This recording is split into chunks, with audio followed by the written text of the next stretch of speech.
frais, non? Attends, je sors une couverture de mon Gunna, tiens. Merci, ça.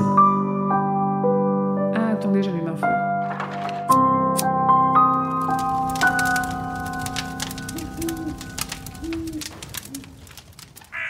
Allez, chers auditeurs et auditrices, venez vous asseoir avec nous près de ce feu de camp virtuel qui file à pleine vitesse dans les terres perdues. Le monorail Blen, en provenance de Lude et à destination de Topeka, arrive et initialement prévu à 19h19, va entrer en gare voie 19. Éloignez-vous de la bordure du quai, s'il vous plaît. Et le compagnon Zéphiria, les grands poils. C'est trop bien. Ah, le chef de gare. Bienvenue dans ce 21e épisode de la 19e Palabre. Aujourd'hui, on commence le tome 4 du cycle, Magie et Cristal, et on va lire jusqu'au chapitre 3 inclus, Loi du jour de fête. Mais d'abord, on commence avec les commentaires. Le train, il est parti à toute vitesse, là, on y va. C'est parti. On a eu un commentaire. Je vous ai même pas demandé comment ça allait, comment s'était passé votre été. Bien. Je suis partie bille en tête. Non, Ouais, j'ai ça lu va. du King, donc moi ça va après. Hein. Bon, j'ai C'est lu vrai. plein d'autres choses. L'été, vraiment, là, j'ai claqué une quinzaine de bouquins. Dont 10 Brandon Sanderson, non, à peu près. c'était ça. Peut-être. Oh, moi, j'ai lu que La Compagnie Noire, quasi. C'est bien Oui, aussi. mais pareil, c'est beaucoup de pages. Je finis l'intégrale de quasi, là. Oh, vache. Ah oui, ça fait beaucoup de pages, déjà. Ouais. Moi, j'ai lu quoi? J'ai lu plein de trucs. J'ai pas lu de King. Eh non. Enfin, Ah, si, toi, enfin, t'as enchaîné aussi la cet tour sombre, été. mais, oui, moi j'ai commencé One Piece, si vous voulez tout savoir, parce que mon appel à voir les tomes de One Piece en matérialisé n'a pas fonctionné la dernière fois, donc je les ai commencés en démat. Et oui, je lis quelques romans aussi. Putain, j'ai pas sans mon chapeau de chavir. paille sous la main, là. Donc, on va commencer par les commentaires, avec un premier de Le Panier Fleuri. Bonjour, j'ai été à New York en 2018. Un rêve pour mon ex-épouse, mais un pèlerinage pour moi. Évidemment, aller voir la tour au croisement de la 2e et de la 46e. Il y a bien une belle tour sombre là-bas, construite en 1972 dans le quartier de Turtle Bay. Et j'ai pris plein de photos. Comment vous les faire parvenir, machin. Il nous a envoyé les photos. Je vous en ai fait passer quelques-unes.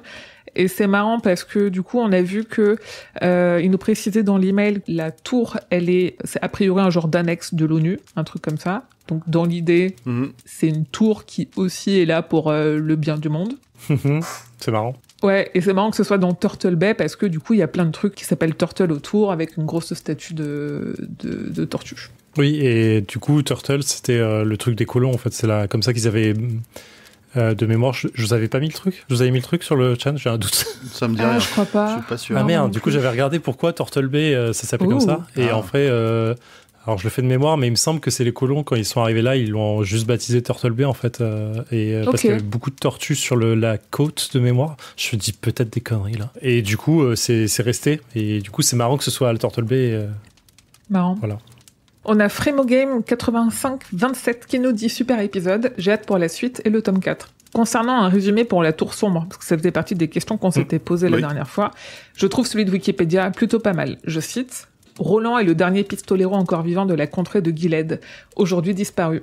Son monde, semblable à la Terre par certaines similarités culturelles ou certains vestiges technologiques, est proche du Far West américain du 19e siècle, mais la magie y est également présente. Au départ à la poursuite d'un mystérieux homme en noir, Roland va par la suite partir en quête de la Tour Sombre, un endroit fabuleux censé être le pivot de tous les mondes possibles. Trouver cette tour dans le but de guérir son monde à l'agonie va tourner à l'obsession pour le pistolero, qui va également devoir trouver des compagnons de route pour l'épauler durant ce long périple à travers différents mondes.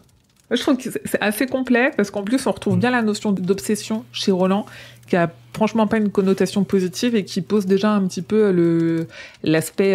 alors c'est pas un anti-héros, mais c'est quand même pas le héros dont tout le monde rêve. C'est pas le Donc, héros modèle, c'est sûr. Non, puis c'est bien parce que il y a un petit bout de chaque détail important, de chaque thématique qu'on retrouve. C'est efficace. Ouais, Ça c'est bien. marche. Je crois qu'on est arrivé à peu près à ce genre de résumé quand on a discuté la dernière fois. Mais... Ouais, dans l'idée. On a SB qui nous dit « Je pense pas qu'on puisse résumer la Tour Sombre, mais si j'ai envie de recommander et de donner à quelqu'un l'envie de se lancer dans l'aventure, je lui dirais de lire le tome 1, de l'abandonner un peu et de le relire une deuxième fois. La deuxième fois, c'est quasi magique, effet addictif garanti. C'est audacieux comme technique. C'est une technique particulière, hein, parce que ça va pas marcher avec tout le monde. Ouais, le lire une deuxième fois, même l'abandonner, je trouve que c'est dur. Moi, si on me dit, alors il y a un cycle en 4500 pages, c'est dur de rentrer dedans, prends le premier, abandonne-le et relis-le, non. Ouais, c'est un peu Non, dur. gars, je ferai pas ça. Ouais.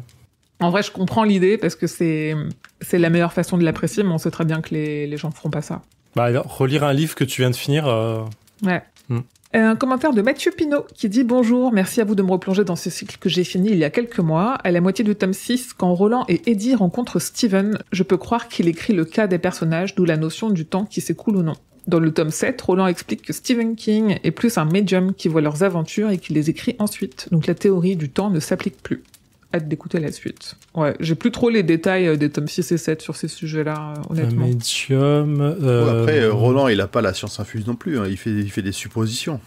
Ouais, il se trompe beaucoup aussi, ouais.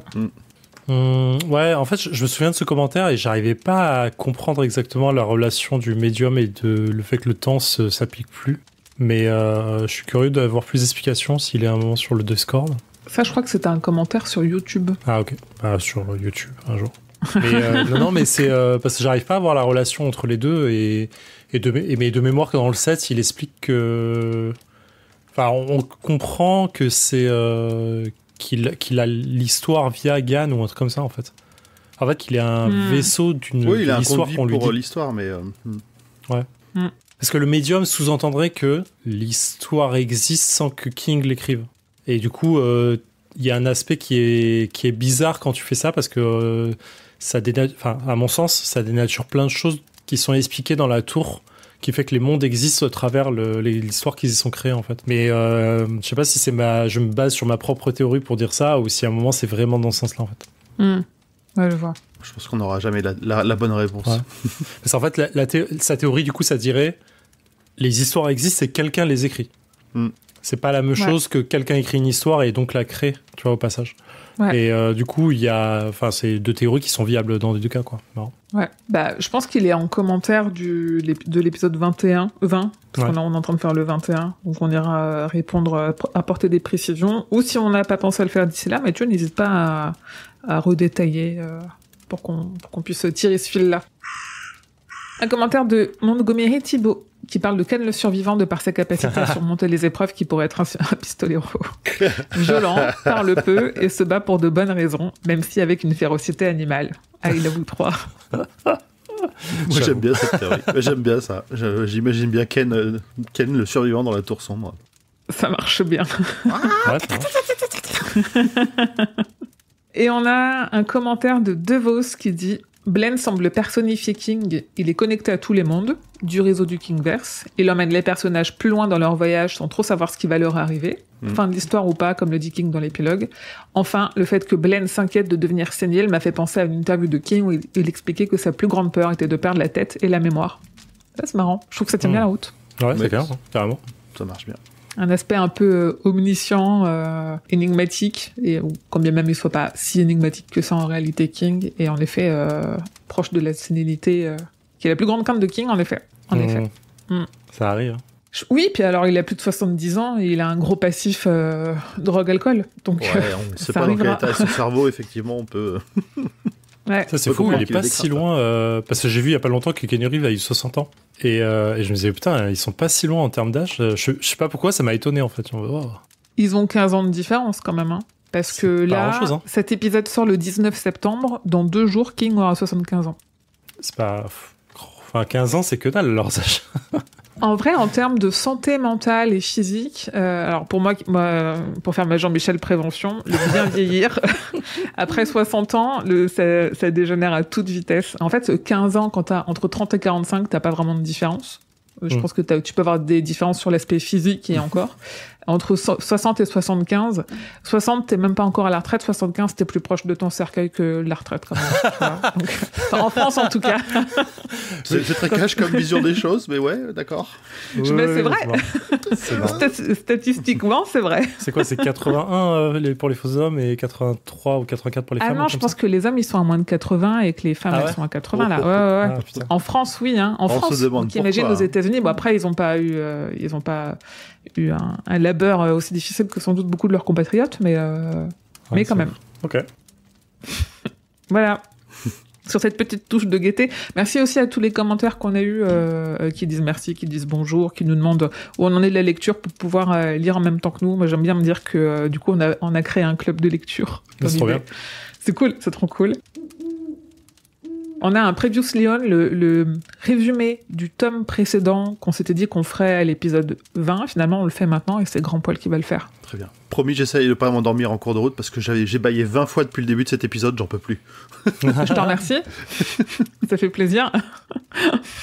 5 semaines après les événements du livre précédent, Roland, Susanna et Eddie se sont déplacés vers l'est depuis le rivage de la mer de l'Ouest et sont entrés dans les bois du monde extérieur. Après une rencontre mortelle avec Shardik, un gigantesque ours cyborg, ils découvrent l'un des 6 rayons mystiques qui maintiennent le monde ensemble. J'aurais dû dire les mondes plutôt d'ailleurs. Les 3 pistoleros suivent le chemin du rayon vers l'intérieur des terres jusqu'à l'entre-deux-mondes. Roland révèle maintenant à son cathète, qui est un groupe de personnes liées par le destin, on va le rappeler quand même, que son esprit est devenu divisé et qu'il perd lentement la raison. Il se souvient d'avoir rencontré Jake Chambers à la station de passage et de l'avoir laissé tomber à sa mort dans les montagnes. Cependant, il se souvient aussi d'avoir traversé le désert seul et de n'avoir jamais rencontré Jake. Lorsqu'il l'a sauvé d'être tué par Jack Mort en 1977, il a involontairement créé un paradoxe. Jake n'est pas mort et n'est donc pas apparu dans l'entre-deux-mondes et n'a pas voyagé avec Roland. En 1977, à New York, Jake Chambers éprouve exactement la même division mentale, ce qui cause de l'inquiétude dans son école privée et met en colère son père cocaïnomane. Roland, de son côté, brûle la mâchoire de Walter et la solution à son dilemme est révélée. Mais à Eddie, au lieu de Roland. Eddie doit sculpter une clé qui ouvrira la porte de New York en 1977. Jake quitte brusquement l'école et trouve une clé dans un terrain vague où une seule rose rouge a fleuri. Il parvient à passer dans le monde de Roland en utilisant cette clé pour ouvrir une porte dans la maison hantée et quasi vivante de Dutch Hill à son époque. Ce portail est à destination d'un cercle de parole dans le monde de Roland. Pendant leur tentative d'ouverture du passage, Susanna a des relations sexuelles avec un incube, le distrayant pendant qu'Eddie continue de sculpter la clé qui permettra à Jake de passer en toute sécurité dans l'entre-deux-mondes. Une fois le groupe réuni, l'angoisse mentale de Jake et Roland prend fin. Roland a maintenant accompli la tâche de faire venir ses compagnons dans son monde et le soulagement est intense. Suivant à nouveau le chemin du rayon, le cathète se lie d'amitié avec un bafou bafouilleux. Je sais plus si je vous l'avais dit que son nom c'était le Billy Bumbler en anglais. Ouais, je crois qu'on l'avait dit, ouais. Bafou bafouilleux, inhabituellement intelligent, et qui ressemble à une combinaison de blaireau, de ralaton laveur et de chien avec une capacité de parole semblable à celle d'un perroquet, une voix qui ressemble à Sylvester Stallone, un long cou, une petite queue bouclée, des griffes rétractables et un haut degré d'intelligence animale. Jake le nomme Hot, et il les rejoint dans leur quête. À River Crossing, une petite ville presque désertée, Roland reçoit une croix en argent et un hommage courtois des derniers citoyens anciens de la ville. Le cathète continue sur le chemin du rayon jusqu'à la ville de Lude. Avant d'y arriver, ils entendent le battement de tambour de la chanson Velcro Fly de ZZ Top en provenance de la ville, bien qu'Eddie ne se souvienne pas au début où il a entendu ce rythme auparavant. Plus tard, les tambours se révèlent être les tambours des dieux, au son desquels les habitants de Lude se battent constamment. L'ancienne ville autrefois moderne a été ravagée par des siècles de guerre, les habitants étant divisés en 2 factions, les ados et les gris. L'un des combattants gris survivants, Gasher, kidnappe Jake en profitant d'un moment d'inattention pendant la traversée du pont menant à Lude. Roland et Hot doivent alors les suivre à travers un labyrinthe artificiel dans la ville et dans les égouts pour sauver le garçon de Gasher et de son chef, l'homme Tic-Tac, pendant qu'Eddie et Susanna partent à la recherche de Blaine. En captivité, Jake parvient à tirer sur l'homme Tic-Tac, le laissant pour mort suite à un affrontement auquel participent aussi Roland et Hot. Le cathète est enfin réuni au berceau de Lude, une gare qui abrite un monorail qu'ils devront utiliser pour échapper à la ville avant la destruction programmée par l'IA, nommée Blaine le Mono. Une dernière énigme à base de nombres premiers les attend pour enfin monter à bord de Blaine. L'homme en noir, de son côté, arrive pour recruter l'homme Tic-Tac gravement blessé comme son serviteur. Peut-être ne le reverrons-nous un de ces jours. Malheureusement, des siècles de dégradation du système ont rendu Blaine fou. Une fois les voyageurs à bord, il annonce son intention de dérailler avec eux à bord, à moins qu'ils ne puissent le vaincre dans un concours d'énigmes. Blaine et le cathète de Roland traversent à grande vitesse les terres dévastées. Terre perdue, pardon. Une terre radioactive peuplée d'animaux mutants et de ruines anciennes créées par quelque chose de bien pire qu'une guerre nucléaire, en direction de Topeka, le bout de la ligne. La clairière au bout du chemin, peut-être. Merci Grand Poil pour ce résumé pas si concis que ça. Tu disais en off qu'il était concis et tout, mais j'ai trouvé je suis assez complet, quoi. Ouais, je vais essayer de trouver les détails importants à mettre dedans ou pas. Ouais. Très réussi. Merci et bravo. Très bien. Alors, on entame donc le tome 4 de La Tour Sombre, qui est nommé Magie et Cristal en français, qui est la traduction de la VO Wizard and Glass en VO, oui c'est ça, qui a été publié en 97 en anglais et en 98 pour la France, soit 6 ans après le tome précédent. L'attente a été longue pour les personnes de l'époque, sachant qu'il a été écrit en 6 mois et qu'il a mis du temps à s'y mettre. Et King, il a expliqué qu'il n'était pas sûr de savoir encore écrire un amour adolescent. On n'aura pas tous la même opinion. Déjà une remarque. Oui. Est-ce que vous avez lu ce que King a noté sur la page juste avant le sommaire? Voilà, je m'en souviens pas. La Tour Sombre 4, Magie et Cristal. Je dédie ce livre à Julie Euglet et à Marcha de Filippo, où il parle de harcèlement. Oui, c'est ça. Ouais. Et je trouve ça marrant en fait, parce qu'on disait qu'il avait mis du temps à un truc, en fait, et il s'est fait houspiller. Et en fait, il y a deux personnes qui répondaient, qui recevaient son courrier et qui du coup le harcelaient pour pouvoir écrire, parce qu'elle répondait au courrier. Marcha de Filippo a été très longtemps son assistante, et Julie Euglet un peu moins longtemps, mais ouais. En effet, il explique qu'à cette époque, la plupart du courrier reçu depuis 2 ans concernait Jake et Roland. J'en étais pas là de ma partie. Ah, pardon. Donc, entre les 2 tomes, pour finir sur ces dates de parution du tome 4, sont parus. Parce que en 6 ans, King, il a pas chômé. Et c'est intéressant de voir ce qui est paru entre les deux parce que on voit ses petites obsessions du moment. Il a toujours tendance, par exemple, quand il a écrit Shining, les 3-4 livres d'avant, les 3-4 livres d'après, il y avait du Shining à balle partout. Et donc je trouve ça toujours intéressant à voir parce que entre les deux sont donc parus Jessie, Dolores Claiborne, le recueil Rêves et Cauchemars, Insomnie, Rose Madder, La Ligne Verte, Désolation, Les Régulateurs et une dizaine de nouvelles. En 6 ans. Oui, en 6 ans. Il a toujours été très actif. C'est la folie. C'est quand même son 39e livre publié, le 33e roman, le 27e sous son nom, parce qu'on rappelle qu'il a qu'il a eu un pseudonyme qui est Richard Bachman. Et les illustrations sont signées Dave McKean. En effet, il dit dans l'intro que le livre est dédié à Julie Euglet et à Marcha de Filippo, ça Zéphiriel l'a précisé. À sa sortie, le livre il est classé à la 10e place des romans favoris des lecteurs de Stephen King lors d'un sondage organisé par le magazine Rolling Stones en 2014. Donc c'était pas à sa sortie, mais du coup c'était en 2014. Et il a été nommé au prix Locus du meilleur roman de fantasy, pourquoi pas, en 1998, terminant à la 4e place. Et en France, le livre audio est édité par Audible, et à cette époque, il est toujours lu par Jack France, parce que Jack n'était pas encore décédé à ce moment-là. Je crois qu'on en avait parlé, c'est un auteur-comédien de doublage qui a pris la suite sur les 2 derniers, je crois, 2 ou 3 derniers. Voilà ce que j'avais à dire en introduction de ce tome 4.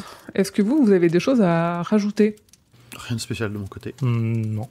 Donc, en dehors de cette dédicace, en effet, au début, King il commence aussi par un argument qui va nous être très longuement commenté et détaillé par Zef.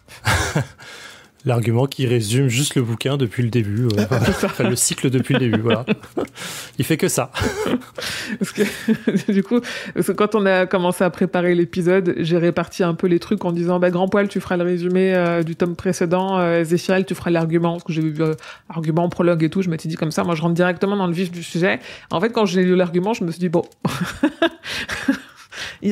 Oui, voilà, King il résume tout ce qui s'est passé depuis le début du cycle jusqu'à maintenant.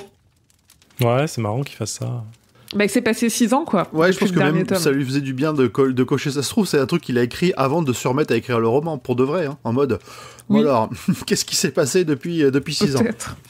C'est un truc que lui a fait. Est-ce que Robin First travaillait déjà pour lui à l'époque? Peut-être. C'est un truc que lui a fait Robin. Ah, je sais plus, elle le dit dans le tome 1 de truc. Quand est-ce qu'elle arrive?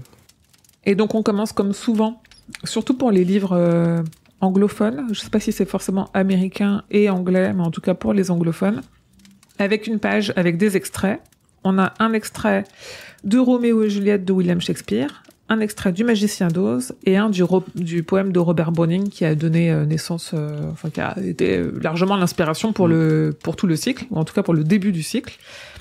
Après, on a une page avec un 19, et après, on a une page avec marqué réminiscence. Que va-t-il se passer dans ce livre? Pardon, j'essaie de regarder l'avant-propos de Robin First sur le concordance pour voir quand est-ce qu'elle arrive. Oui, je sais plus. Elle le date de 2003. Ouais. Et je pense qu'elle dit ça fait plus de 2 ans que je vis dans l'univers de Roland, donc je pense qu'elle arrive en 2000. Ouais, elle arrive après son accident, certainement. Pour l'aider à tout regrouper et à boucler le cycle dans l'idée. Ouais, je sais pas, je veux pas, voilà. j'avais un truc sur Roméo et Juliette. Ouais. Et je disais quoi ? Je suis plus très sûr de ce que j'avais noté quand je l'ai noté. J'essaie de retrouver, mais je m'étais dit, j'y vois la volonté de Roland de tout voir par le cas et la tour, en mode je n'ai de jeu que pour elle au pluriel, la tour et le cas, mais c'est de vrai eux. Elle. Elle. Parce qu'en fait, il parle dans Roméo et Juliette, c'est Roméo qui dit « Madame, par la bienheureuse lune là-haut, qui argente la cime de ces arbres fruitiers, je fais vœu, et Juliette le coupe en disant « Ne jure pas par la lune, l'inconstante lune qui tous les mois change de son orbe la forme, de crainte que ton amour aussi changeant ne se montre. Par quoi dois-je jurer ? Ne jure pas du tout. Ou, si tu y tiens, jure par ta gracieuse personne, qui est le seul Dieu objet de mon idolâtrie, et je te croirai. » Et en fait, je sais pas, il y avait un aspect très de Roland qui est amoureux de la tour et qui jure par elle, entre guillemets, de venir la rejoindre, ou un truc comme ça, quoi. Ah, c'est marrant. Mais, parce que... vois un peu loin. Ouais, pour moi, c'est juste une rêve très premier degré à deux ados, un amour impossible, et il meurt. Et pour moi, c'était Roland et Suzanne, tu vois. Ouais, non, mais t'as raison, ça marche mieux. C'est plus propre. Ouais. Mais il y a peut-être un sous-texte. Des fois, faut non, essayer je pense que t'as pas raison, c'est vraiment un truc d'ado. C'est vraiment ok, très my bad. Bien vu. Qu'est-ce que j'aime Roméo et Juliette. Ah là là, il est incroyable ce texte. Lisez Roméo et Juliette. Et après, le magicien d'Oz, c'est parce qu'il fait référence à Magicien d'Oz dans le Magie des Cristal, mais c'est à la fin, je crois. Oui, c'est à la fin. Donc, on commence avec un prologue qui s'appelle Blaine. Et sur la page, on a une image de grosse abeille, qui est sans doute pour rappeler les abeilles mutantes qu'on a vues, parce qu'on revoit des animaux mutants au début du... Moi, j'appelle ça un criquet. Hein. Ouais, j'aurais vu un criquet aussi. Ouais. Et pourquoi un criquet, du coup ? Il n'y a pas d'aile, déjà. Ok, oui. Il y a un gros insecte. Enfin, un insecte, on ne sait pas la taille, tu me diras. Mais ouais. J'arrivais pas à comprendre ce truc, mais... Non, je sais pas trop, je me souviens pas d'une référence. Peut-être qu'en le lirant, il y a un truc qui va nous sauter aux yeux, mais là... Ouais. Oh, peut-être encore la VF cachée quelque part. Non. C'est pas son genre. Et en fait, du coup, tout ce prologue, c'est la reprise du tout dernier point du tome 3, comme une transition entre les deux tomes, au cours duquel, pour résumer rapidement, Roland tient tête à Blaine et passe le marché qu'on connaît. S'il lui pose une colle lors de leur joute de devinettes, d'ici l'arrivée au terminus, le train les y dépose tranquillement avant de se suicider solo. Sinon, il et elle meurent tous. On passe donc à ce qui est intitulé première partie, devinettes, avec des dessins. Après les dessins. Moi j'ai une petite remarque avant la première partie. C'est une phrase, c'est quasiment la dernière phrase de Blaine dans le chapitre où il dit: vous formez un cathète, un tout fait de plusieurs. Moi aussi. Quel est le plus fort des deux ? Oui. Voilà ce qu'il nous reste à déterminer. Alors, il est un cathète avec qui ? Il est un cathète avec le petit Blaine. C'est une entité différente. Je trouvais ça étrange que Blaine se définisse comme un cathète, un tout fait de plusieurs lui aussi. Je pense qu'il a accès à tellement de données, d'informations dans plusieurs mondes. On sait qu'il connaît plusieurs New York, on sait qu'il connaît l'Angleterre parce que il en parle et tout. Je pense que c'est ça aussi. C'est possible. Ouais. Je pense que c'est plutôt côté source des connaissances que vraiment ralliement des forces dans l'idée. Ouais, je suis assez d'accord. Et du coup, là, en regardant le dessin qu'il y a sur la page qui dit première partie, moi, au début, je m'étais dit des dessins d'hommes qui chantent et un sablier. Et en fait, non, il s'agit des molosses, je pense. La chute des molosses. Ah bon ? Ouais, les chutes des molosses. Parce que c'est trois immenses statues, on a l'impression qu'il leur sort des trucs de la bouche, et donc c'est l'électricité, quoi. Non, c'est pas ça ? Après... Ah, moi, je voyais pas ça. Je voyais le fait d'avoir le temps qui était compté et de devoir parler le maximum possible, en fait. Je voyais vraiment des gueules, pour les molosses, je voyais vraiment des gueules d'animaux ou de trucs. Oui, là, c'est vrai. Là, à la limite, c'est presque plutôt le concours de devinettes. Ils sont là pour parler. Après, l'illustration, c'est vrai qu'elle est un peu chelou. Hein. Autant le sablier, ça va. Moi, j'adore. J'adore ces illustrations. Est-ce qu'on a trouvé le motif de ton tatouage ? Ah, non. Non, mais on dirait trop Temple Smith, qui est un illustrateur que j'adore fort. Ben Temple Smith, qui a fait Wormwood, entre autres. Ah oui. Et il fait... Enfin, je trouve que c'est l'espèce de déformation des têtes qu'il met, plus Il y a un aspect un peu malsain sur la gueule, en fait. C'est vraiment, il y a des trucs qui ressemblent vachement, je trouve. Et j'adore ce qu'il fait en général. Et il fait des très bons comics. Et voilà. Et effectivement, je voyais effectivement le fait d'avoir le temps compté, de devoir parler le maximum possible pendant le temps qui était compté derrière avec l'espèce de sablier bizarre. Okay. C'est pas lui qui a illustré 30 jours de nuit ? Oui, c'est lui. Ok. Le comic. Okay, je vois. Et il a fait le détective Fell, qui est un truc assez incroyable aussi. Enfin, vraiment, il est vraiment très bon. Moi, j'aime beaucoup ce qu'il fait. Et tu vois, c'est là où moi, du coup, je suis trop premier degré. Ouais. Je comprends pas. Qu'est-ce que ça fout là ? Mais bon, une charrette, ce sera la même chose, quoi. Je comprends pas. Bah, ils sont en train, normal, une charrette, ça se passe. Voilà, c'est ça. C'est tiré par des chevaux. Il a combien de chevaux sous le capot, Blaine ? Du coup, chapitre 1, qui s'appelle Sous la lune du démon, entre parenthèses 1, et j'étais en train de regarder pour retrouver le Sous la lune du démon, entre parenthèses 2, c'est à la toute fin de la 3e partie, sur 4. Donc d'ici, selon mes estimations, 7 ou 8 épisodes, je pense. On a un petit peu de temps avant de voir le 2, et de comprendre pourquoi il y a un 1 et un 2. Faudra qu'on se souvienne, hein. Bon, on verra le 2. C'est ça. Donc, Candleton fait partie des villes irradiées, mais où la vie a subsisté, tant celle de créatures monstrueuses que de certains robots. La ville tremble et une partie se brise au passage de Blaine, rappelons qu'il file quand même à 1200 km/h, environ. Plus loin, le monde a commencé à se régénérer, mais mutant ou pas, tout ce qui se trouve sur le passage du monorail se trouve pulvérisé. D'ailleurs, sur le passage, tout à fait, et aussi, il me semble que la biche dont on entend parler tout au début, elle est pas sur le rail, mais elle est à proximité, et rien que le passage, le souffle de Blaine sert à la pulvériser. Ouais. C'est fou, ça. Elle est en train de boire pas loin et Ouais. elle a le réflexe de partir parce qu'elle sent le truc arriver comme un animal qui sent le danger. Mais elle se fait péter quand même, quoi. Elle se fait péter. Moi, j'adore ce premier passage, ce passage 1, enfin, je l'appelle ça les passages, mais que ça commence comme ça par une entrée extérieure après autant de temps d'attente du bouquin. On nous donne une intro extérieure pour faire le premier pas vers ce qui va se passer à l'intérieur du monorail. Puis on nous indique un endroit horrible, muté, mourant, qui est encore une fois une victime de Blaine, quoi, qui va passer. Où lui, quoi qu'il arrive, il sème la mort et la destruction où qu'il passe, quoi. Et je trouve ça super intéressant comme intro. J'imagine qu'après 6 ans d'attente, tu lis, t'as pas envie de lire ça du tout. Mais c'est marrant. Ouais, c'est un bon début de saison 3 ou saison 4 d'une série, tu vois, où tu as une espèce de retour au calme et on te rappelle qu'il y a un truc qui déboule à toute vitesse. Et c'est là où je trouve... Mais en fait, depuis qu'ils sont dans Lude, je trouve que c'est vraiment extrêmement cinématographique tout ce qu'il a écrit. Et c'est marrant parce que j'ai un ami qui est en train de lire Shining et on en parlait hier où il me disait mais je comprends pas. Enfin, en fait, c'est bien qu'il lise Shining parce qu'il lit très peu de King et ça lui permet de comparer avec l'adaptation de Kubrick. Et on était d'accord sur le fait que chez King, les personnages sont vraiment extrêmement complexes, extrêmement profonds, très recherchés, très détaillés et tout. Et il me disait mais du coup, je comprends pas avec des personnages comme ça qui soient autant adaptés. Je dis, mais parce qu'en fait, ils posent des décors qui sont extrêmement visuels, parce que le reproche que cet ami-là, en l'occurrence, lui a fait de dire, il y a quand même des sacrées longueurs, je fais les longueurs, elles servent à décrire l'environnement extérieur. Et là, sur un premier bout de partie comme ça, moi, je l'ai en tête, le truc, je l'ai vraiment en tête, et c'est vraiment très visuel, ça fonctionne très bien, et peut-être vivement l'adaptation, mais du coup, si c'est bien fait, j'ai vraiment envie de le voir, ce passage-là. Ouais, il nous met vraiment les images dans la tête. Il a ce don de vraiment nous parler. Ouais. Observant la carte de l'itinéraire de Blaine, Susanna se pose les mêmes questions que nous.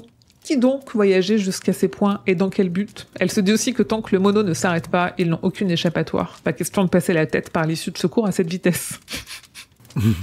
Oui, clairement. Hot et Jake a donné son livre de devinettes à Roland, qui déclare ne pas en avoir besoin pour le moment. Il demande à Blaine de les laisser le temps que le cathète se consulte, ce qu'il fait. Et ils n'ont pas d'autre choix que de le croire sur parole de toute façon. J'aime beaucoup le passage de bouquin que Roland calme un peu en disant t'inquiète, ça va bien se passer, un truc comme ça. J'adore. En fait, ça a une forme de pression. En fait, ça replace la pression directement. Tu sais, t'as Susanna qui se demande de ce qu'elle doit faire et comment on peut essayer de gagner parce qu'elle sait que ça va forcément mal se passer. Et en fait, Jack qui se dit ok bah tiens prends ça, tu vas avoir besoin, et Pistolero qui fait redescendre un peu le truc en mode non t'inquiète, garde-le pour le moment, c'est toi qui vas t'en charger plus tard. Il y a vraiment l'impression que Jack il essaie de se débarrasser d'un danger quoi. Tiens vas-y prends, c'est plus mon problème. C'est marrant. Ah oui, moi je l'ai plutôt vu comme il y a un adulte qui prend les choses en charge et je l'assiste entre guillemets et je l'aide. Ouais. Ah ouais. Moi je l'ai ressenti ça comme ça. Ouais. Moi, je le sentais plutôt comme sur ce coup-là, plutôt comme Zev, vraiment en mode tiens, prends mon livre, non. je veux me débarrasser de ce truc-là. J'ai pas cette responsabilité, j'ai pas les épaules pour. C'est pas moi. Okay. Ah c'est marrant. Pour Roland, le plan est de tester Blaine pour établir ses forces et ses faiblesses. Il a une technique en 4 devinettes de très facile à difficile, ce qui leur permettra d'étudier comment il répond, ce qui devrait leur donner peut-être une idée de comment procéder pour la suite. Pour Roland, de toute façon, le livre de Jake n'est pas là par hasard. La question qui les délivrera s'y trouve.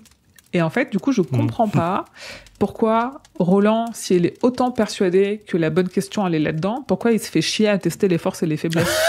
Poser les questions directes si t'es aussi sûr de ton coup, tu vois. Ouais, j'avoue. Ouais. Ça sert un peu à rien. Je me suis pas dit ça, c'est marrant. J'ai pas du tout pensé à ça. C'est vraiment le reveal final pour faire chier Blaine. C'est à la fin la question qu'ils vont trouver dans le livre.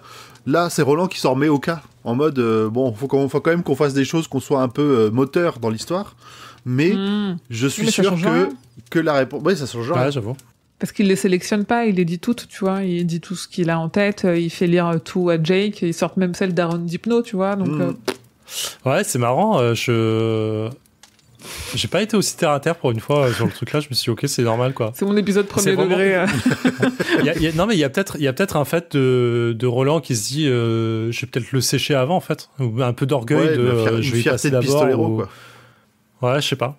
Ou j'ai envie de prendre les premières balles, voir comment ça se passe, je sais pas, je m'en rends pas compte. Ouais, moi vu qu'à ce stade je suis encore pas très fan de Roland, est-ce que c'est pas un côté de montrer, attendez les gars, je sais comment on fait, je vais vous montrer un petit effet, alors qu'en fait au final ça change absolument rien.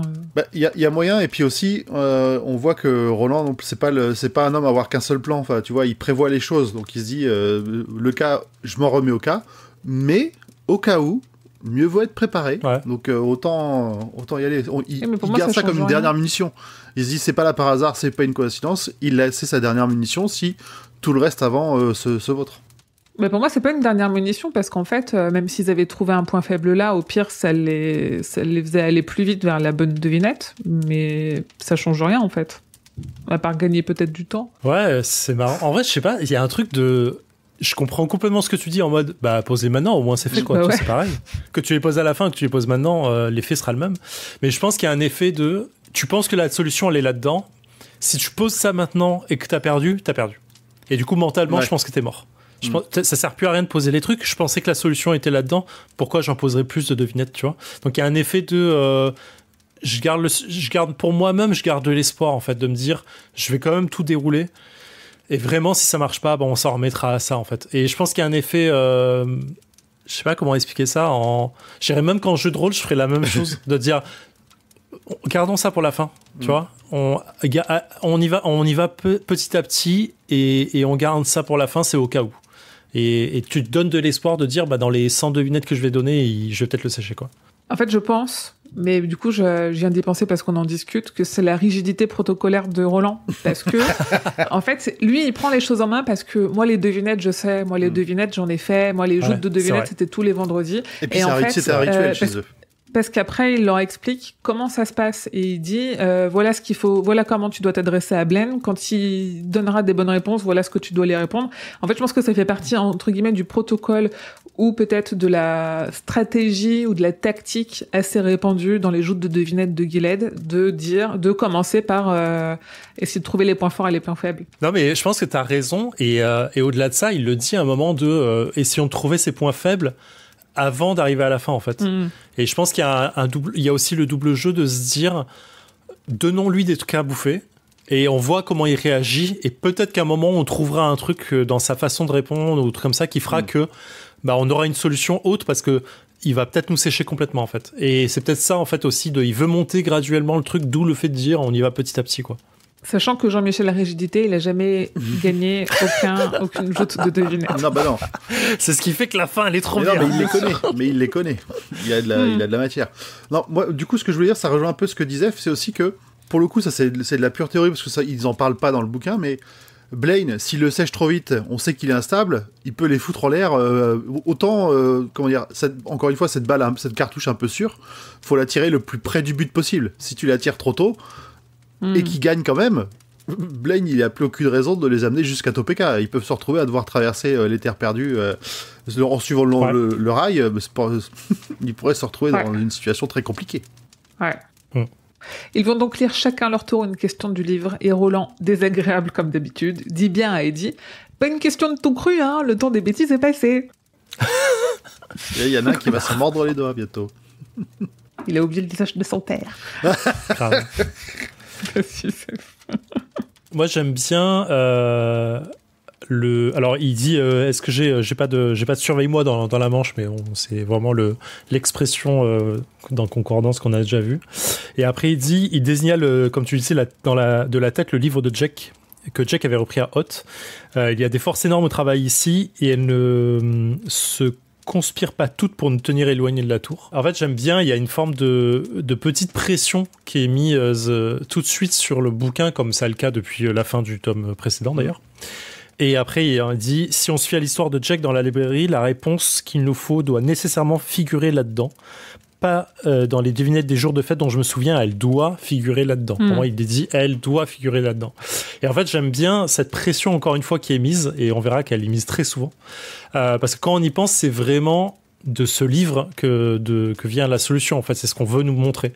C'est ce livre qui a amené la palabre autour du feu, donc à la blague d'Eddie. C'est une préparation ultra longue qui est faite depuis le tome d'avant en fait, qui plonge Eddie dans ses souvenirs pour trouver la solution au problème Blaine. Et c'est ce livre, sans ce livre, c'est pas le contenu. Mon raisonnement, c'est de dire, parce qu'à la fin ils disent, c'était pas ce livre qui était important, c'était le Charlie du Chouchou.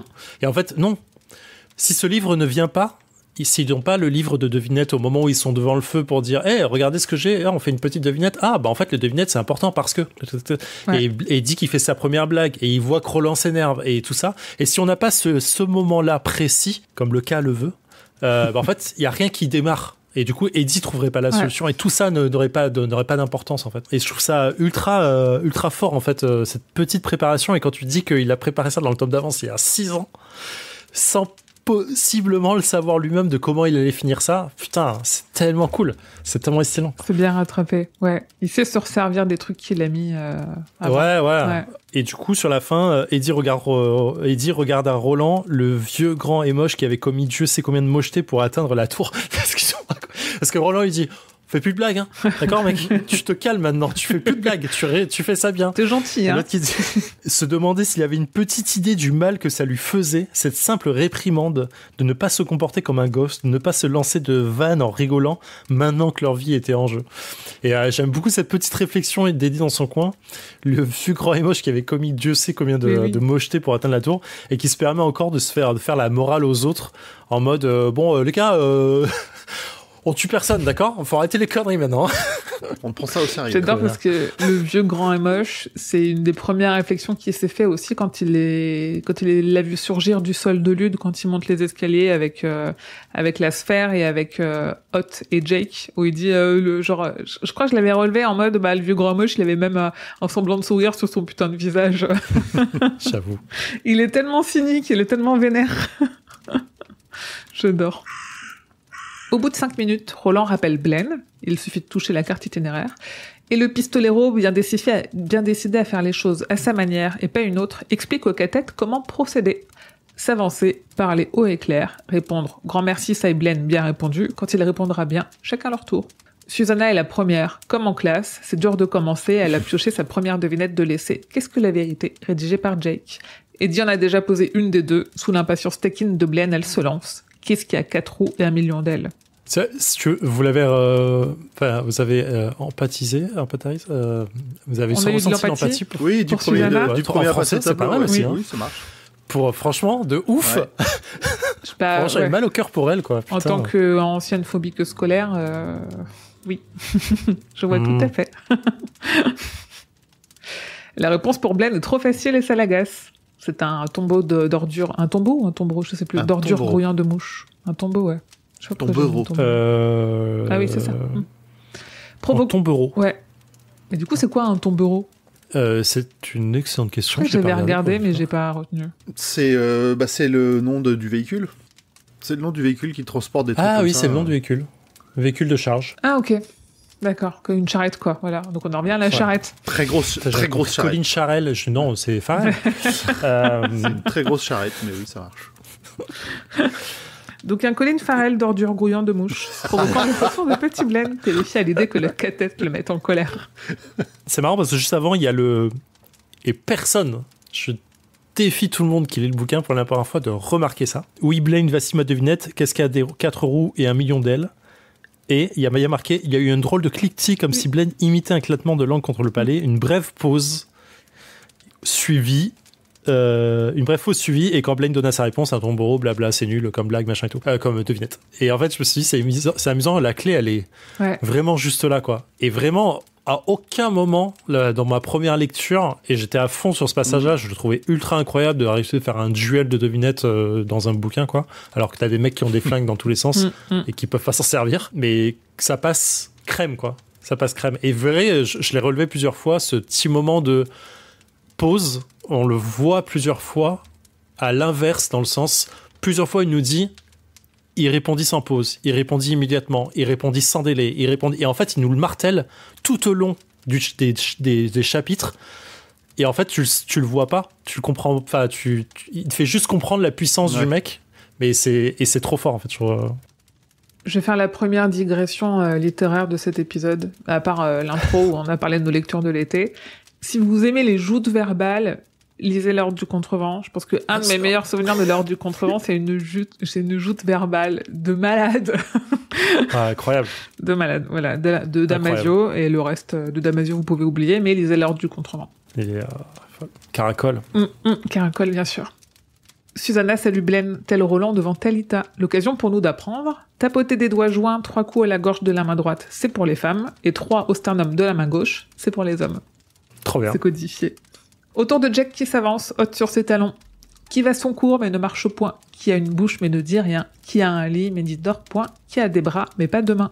Réponse toujours évidente pour Blaine, même s'il salue qu'elle soit plus complexe que la première. La réponse est un fleuve. Le passage de Heil, moi j'ai trouvé ça trop fort parce que je me suis dit exactement la même chose la première fois que j'ai entendu Heil. Où t'as... il y a Jack qui dit Heil et Blaine lui répond Heil, pistolero, et il dit une fois de plus, Blaine parut amusé par le salut. Peut-être que Susanna entendait pour la première fois Heil, elle qui s'interrogea-t-elle. Pardon, c'est pas Jack, c'est Roland. C'est Susanna qui se dit ça. Oui. Hitler venait automatiquement à l'esprit du souvenir et tout le reste. Et je trouvais ça marrant parce que la première fois que j'ai entendu ça, je me dis ça fait très Heil Hitler en fait. Oui, parce qu'elle entend Heil. C'est quand Roland salue avec Heil pour la première fois devant Susanna, que elle entend d'abord Heil comme Heil Hitler. Et donc Roland pose, qui a 4 pattes le matin, 2 l'après-midi et 3 quand la nuit vient. Simple mais belle et bonne pour Blaine, qui répond un homme. Puis autour d'Eddie, qui balance un « Qu'est-ce que tu glandes, mec ?» Le silence de Blaine aurait pu être un indice, une fois de plus, pour Roland de ce qu'il cherche. Les faiblesses du mono. Mais le pistolero se crispe de déception, voire d'aberration. Et tu dis « Putain, c'est sous tes yeux ! C'est sous tes yeux !» Oh, le petit connard de Blaine de pose ta devinette, je soupçonne qu'elle sera difficile malgré tes airs décervelés. Ouais. Sac à merde. Et tu te dis putain, je suis tellement contente que ce soit Eddie qui arrive à le vaincre. T'as vraiment, on le reverra peut-être un peu plus tard, mais le ton de Blaine à l'encontre d'Eddie, qui du coup va dans le même sens que le ton de Roland et que le ton d'Henri, et le fait que ce soit Eddie qui réussisse à vaincre ça. Après un flashback, le seul flashback qu'on a eu jusque-là positif de Henri envers Eddie, c'est tellement symbolique. En fait, tu te dis, genre, tuer les fantômes de son passé. Il est là, le putain de fantôme de son passé, tu vois. Mais il nous a mené par le bout du nez tout le long du truc. Bien sûr. Eddie et Susanna ne sont pas plus dupes que Blaine. Ils ont compris que le mono a compris qu'il se fait tester. À peine parlé, déjà brisé. Qu'est-ce que c'est ? Pour Blaine, c'est le silence. On l'a déjà vu dans un épisode précédent. Ça aurait aussi pu être le secret. C'est Zef, toi, qui nous en avait parlé à un moment donné. Sur qu'est-ce que la vérité, tout ça. Eddie avait eu le vague espoir d'être celui qui ferait tomber Blaine en une seule devinette. Blaine devine la suite. Il doit se retirer pour laisser le cathète parler. Et ce dernier est dépité. Aussi sûr que Blaine a des émotions, sans savoir si c'était là de base ou si c'est quelque chose qui est venu avec le temps, Blaine sait comment deviner la réponse d'une devinette. Et ce qui est marrant parce que ça rejoint un peu ce qu'on disait sur ce qu'est une IA, c'est-à-dire un enfant qui est juste qui est la naïveté d'un enfant et la source de beaucoup de connaissances. En fait, la différence qu'ils font pas avec Blaine, c'est que Blaine, il sait les choses, mais il les comprend pas. Blaine, c'est une encyclopédie. Et c'est juste une encyclopédie. Il fait pas la connexion entre les choses, il est juste extrêmement logique, un peu comme Roland.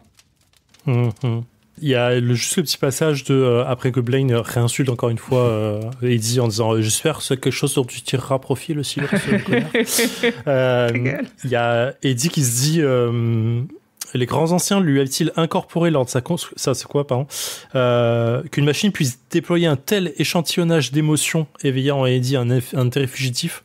Les grands anciens le lui avaient-ils incorporé dans sa construction, ou bien Blaine s'était-il doté lui-même de cet arc-en-ciel émotionnel à un certain stade. Une petite gâterie dipolaire pour oublier la longueur des décennies et des siècles. Et je me dis, c'est une très bonne question en fait à se poser est-ce qu'ils l'ont créé en étant un connard? Ouais. Ou est-ce qu'il est devenu par le temps, avec en le fait. temps. Ouais. Et tiens, d'ailleurs, maintenant que tu relis le passage, la référence l'arc-en-ciel me fait penser aux 13 boules dont on entendra parler plus tard. Marrant. Pour Roland, il y a toujours une issue, mais c'est pas dit qu'ils aient le temps de la trouver.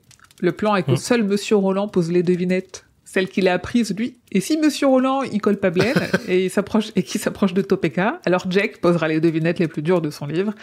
Et Susanna et Eddie, eux, ils doivent se contenter de réfléchir.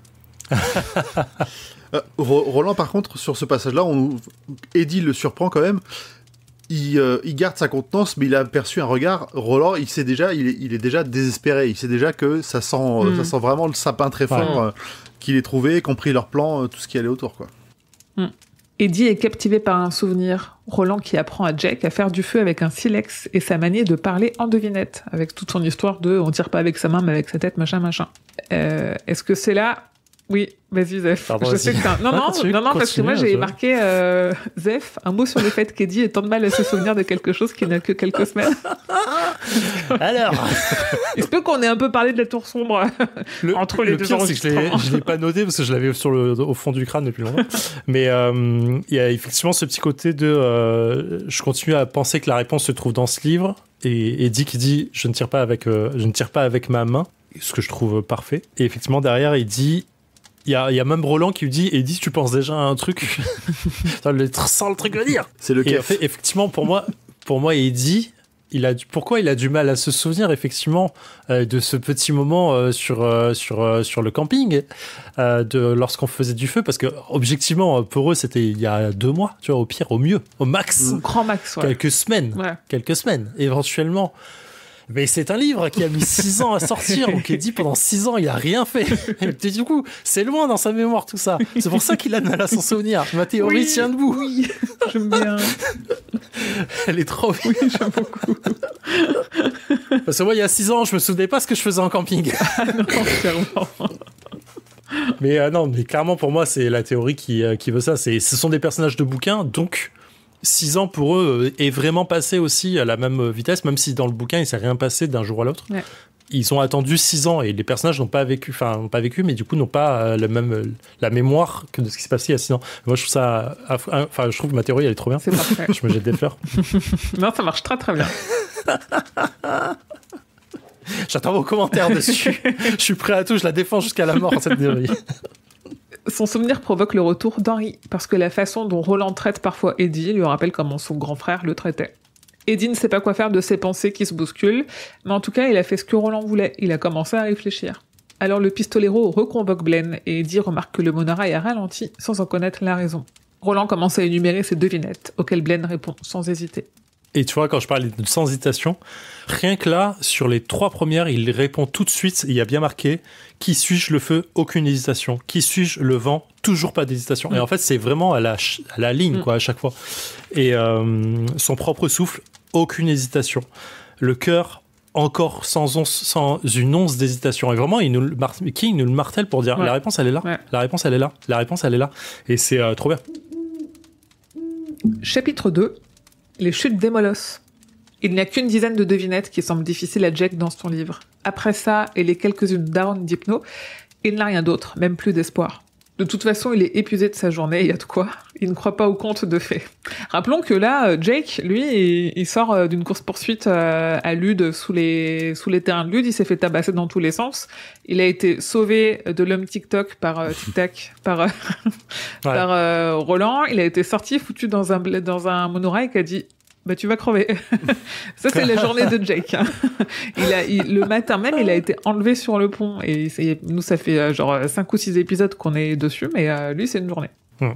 Et grâce ou à cause du kef, il ressent toute la fatalité de leur situation, comme des ondes que Roland et Susanna émettent. Jake est tout simplement terrifié. Et remarque au passage que sa main, mordue par Hot, n'est plus douloureuse. Il ajoute 2 questions de Roland interrompues par Jake. Blaine lui explique que c'est lui qui l'a guéri grâce à un système de technologie médicale directement dans le fauteuil et donc la coudoir où il se trouvait.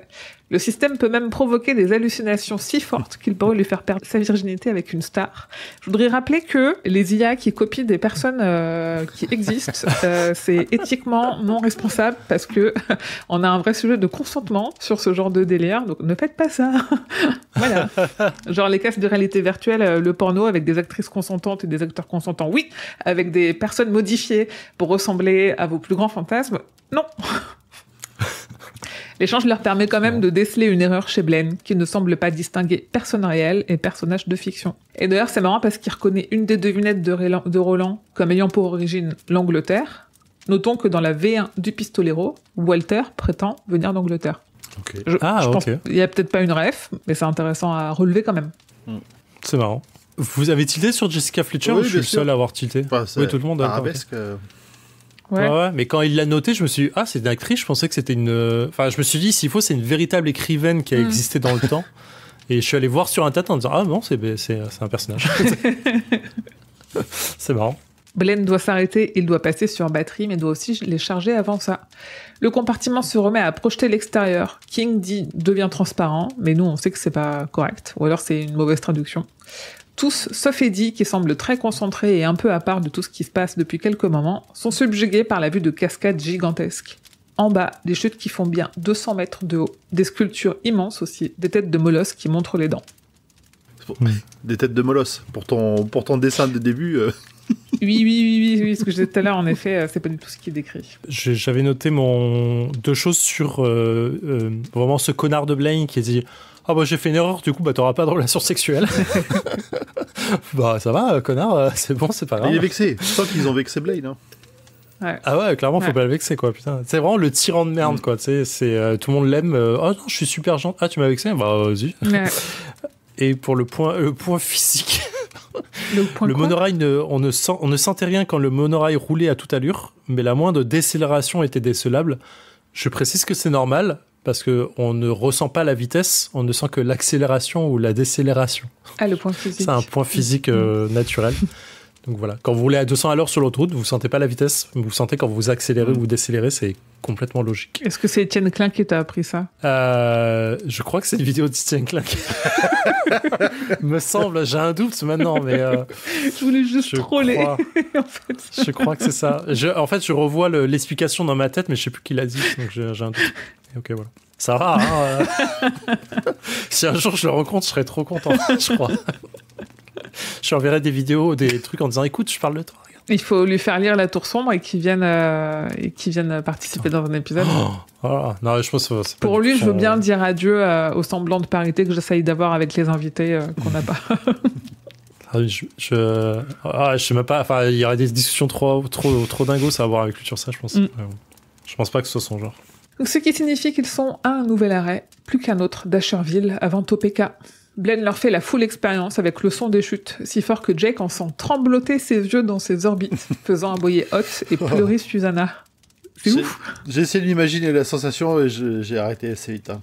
Ouais, parce qu'autant je vois très bien le truc en festival ou en rave où t'es tellement proche des basses que t'as tout qui vibre à l'intérieur, tu sens ton corps yeux... qui tremble, quoi.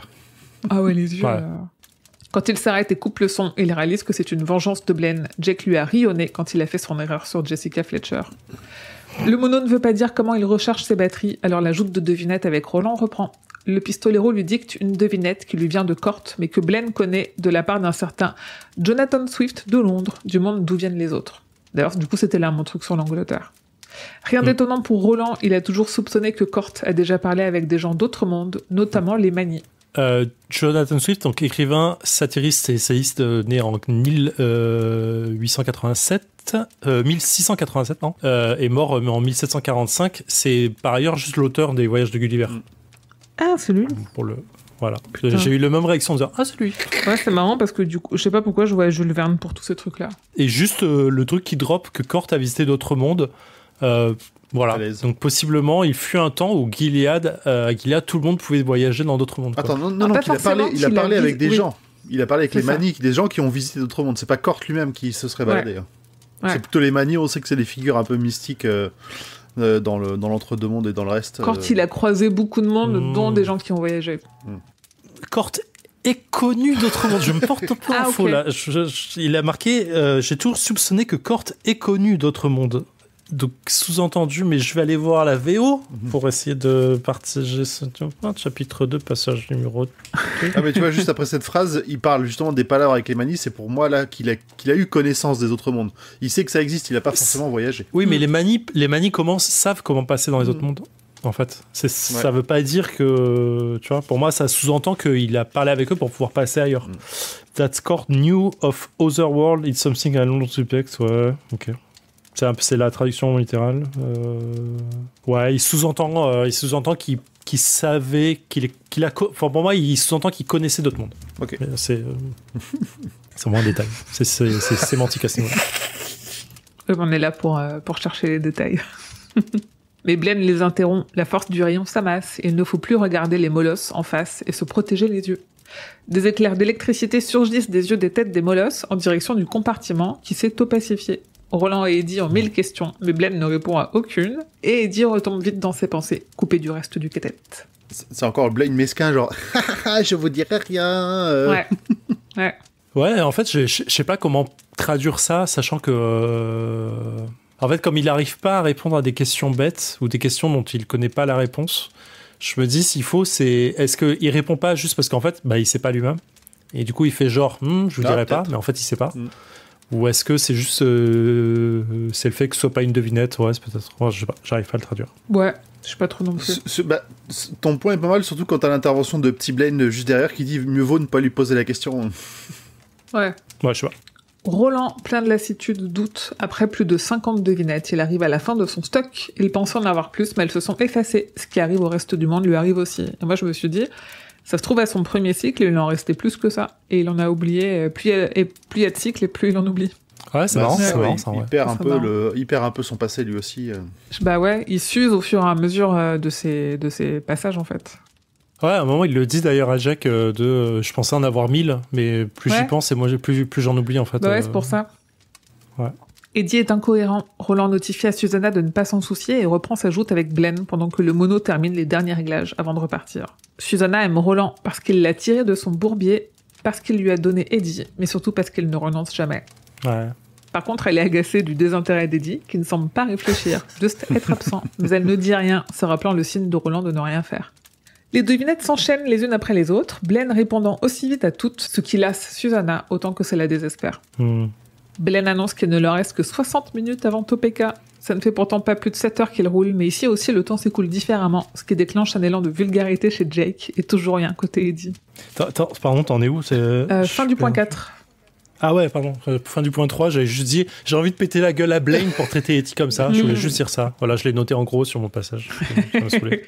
Passage 4, j'avais noté, mais il aimait encore plus soupçonner la façon dont il voulait jamais vouloir renoncer. Le mot reculade ne semblait rayer de son vocabulaire, même quand il se montrait découragé, comme il l'était visiblement en ce moment. Un peu l'apanage du héros qui ne recule jamais, effectivement, et le fait qu'il fait ce qui doit être fait, parce que personne le ferait sans ça. C'est aussi le truc de ceux qui n'ont rien à perdre, qui veulent tout donner quoi qu'il arrive. Ça m'a fait penser à John McClane dans un des Die Hard, je crois que c'est le 3 ou le 4, je sais plus, même s'il est très mauvais, où il a une... Ouais, je sais, on fait ce qu'on peut. Mais où un moment, un mec lui dit « Mais pourquoi tu fais ça? T'es un simple flic ?» Et il dit « Bah, parce que si je le fais pas, personne le fait, en fait. » Je crois que c'est dans le 3. Ça me dit quelque chose dans le 3. Ouais, c'est possible. En fait, c'est juste ce truc de... Il faut le faire, quoi. Je suis un héros, je suis fait pour ça, et je trouve ça intéressant que ça rapproche le pistolero un peu de ça. Ouais, du coup, je me disais que un pistolero. C'est même pas que c'est un héros, il se pose pas la question en disant je suis un héros, je vais le faire. Non, il y a personne d'autre pour le faire, je vais le faire. Ouais. Tu deviens héros. Je crois qu'il y avait un super épisode de pas la 4ème dimension, c'était au-delà du réel. Au port du réel. Au-delà, non, pas X-Files. Non, mais au-delà du réel, oui. Au-delà du réel. Dans la trilogie du samedi, c'était passé après. C'était celui-là. Ouais. J'ai beaucoup aimé ces trucs. Et il y avait un truc où grosso modo, t'as un mec qui se sacrifiait pour sauver la planète face à des extraterrestres ou un truc comme ça. Et je crois que la morale de l'histoire, c'est les vrais héros meurent sans qu'on sache qu'ils sont sacrifiés. Ou c'est un truc de genre, en fait. Le vrai héros, c'est celui qui n'est pas acclamé, en fait. Et du coup, je trouvais cette phrase assez belle là-dessus. Et c'est un peu ça, en fait. C'est vraiment c'est le lambda qui fait ce qui doit être fait parce que en fait c'est ça, quoi. C'est marrant, c'est le mec qui trie ses ordures, quoi, tu vois. Oui. J'allais dire, du coup, je suis la John McClane des salles de classe parce que je me suis retrouvée plusieurs fois représentante des étudiantes ou déléguée de classe au collège, au lycée et en master parce que tout le monde se plaint mais personne n'ouvre sa gueule. Ouais. Et donc à un moment donné, quand t'es la seule à dire au prof, non, en fait là tu déconnes, gars, on va pas du tout faire comme t'es en train de faire, ou tu vas juste laisser plus de temps aux étudiants et qu'il y a des élections, les gens ils votent pour toi alors que tu te présentes pas. Ouais. S'ils ont encore des devinettes en stock, il va falloir se dépêcher, parce que le mono entame sa course kamikaze. Blaine va vider ses batteries et les faire se cracher au bout de sa ligne. Cette fois-ci, il joue pour de bon, et alors que la cadence des turbines à transmission augmente, Roland reprend sa salve de devinettes, et Jack se tient prêt à enchaîner. Blaine hésitant encore de moins en moins à chaque réponse. Ouais, effectivement, c'est reprécisé qu'il n'hésite pas, c'est précisé qu'il envoie le truc ras du filet, je crois, un truc comme ça à un moment. Ouais, c'est ça. Et à un moment, ils font une référence du casse-lame. Je sais pas ce que ça veut dire, mais j'ai cherché des refs, même dans Concordance, il n'y a pas. Donc voilà. Tu es passé sur la ref de Sherazade ou pas? Non, pas encore. J'ai fini le chapitre 2. Ah, ok, d'accord. Parce qu'effectivement, il y a la petite référence de Sherazade quand il dit on va mourir dans pas longtemps, les gars, vous avez que ça. Et il y a Pistolero qui dit c'est dommage, du coup, je saurais pas poser toutes les devinettes que j'ai en stock. Et Blaine dit c'est gentil à toi, mais t'es pas Sherazade, mon gars, donc on va pas tenir 1001 nuits ensemble, quoi. Et t'as Pistolero qui fait je sais pas qui c'est, mais ok, ça a l'air cool. J'ai beaucoup aimé cette ref truc. Et est-ce que vous avez la réponse à la dernière devinette du chapitre 2? C'est quoi? C'est quoi? Je me produis une fois par minute, 2 fois à chaque instant, mais pas une seule fois en un millier d'années. Qui suis-je? Parce qu'il n'y a pas la réponse. C'est le I, le T. Attends, une fois par minute, 2 fois à chaque instant, et ouais, c'est ça. Okay. Ouais, voilà. Et voilà. Comme elle n'était pas donnée la réponse, je me suis dit, elle est mignonne celle-là. Oui. Grand-Paul, t'avais un truc à dire? Je sais plus. Si, je crois que c'était par rapport au temps, c'est pour revenir un peu en arrière, quand t'as annoncé qu'il restait 1 heure de route, enfin que Blaine a annoncé qu'il restait 1 heure de route. Leur voyage, à l'origine, il devait durer un paquet de temps. Il ne devait pas durer... alors que là, on a l'impression que très peu de temps s'est écoulé depuis qu'ils sont partis de Lude. Oui, c'est l'impression qu'ils ont aussi. En effet, c'est ce qu'on disait, que le temps s'écoule de façon un peu aléatoire, quoi.